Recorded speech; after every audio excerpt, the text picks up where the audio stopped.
ကျောင်းတက်ခဲ့ရတဲ့နေ့ရက်တွေဟာကျွန်တော်ဘဝရဲ့ပျော်ရွှင်ခဲ့ရဆုံးသောအချိန်တွေပါပဲမနက်အတိုင်းအိမ်ကနေ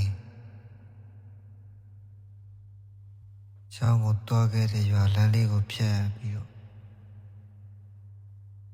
လမ်းတစ်လျှောက်ရင်မောရင်းစကားပြောရင်းနဲ့အချိန်တွေကုန်သွားတတ်တယ်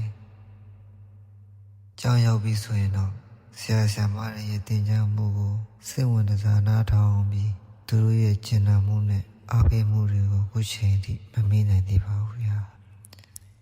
ကျောင်းသားဆင်းကျင်ရောက်ပြီဆိုရင်တော့ကျွန်တော်တို့တငယ်ချင်းတွေ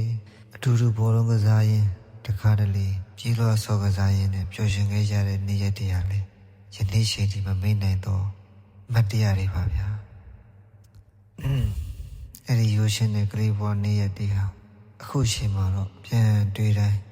အဖိုးမဖြတ်နိုင်တဲ့အမတ်တရားတွေဖြစ်ကျွန်တော်ရဲ့ရင်ဘတ်ထဲမှာအမြဲတမ်းရှိနေပါဒါပေမဲ့လေအဲ့ဒီပျော်ရွှင်စရာနေ့ရက်တွေဆိုတာအမြဲတမ်းမတည်ရှိနိုင်ခဲ့ပါဘူး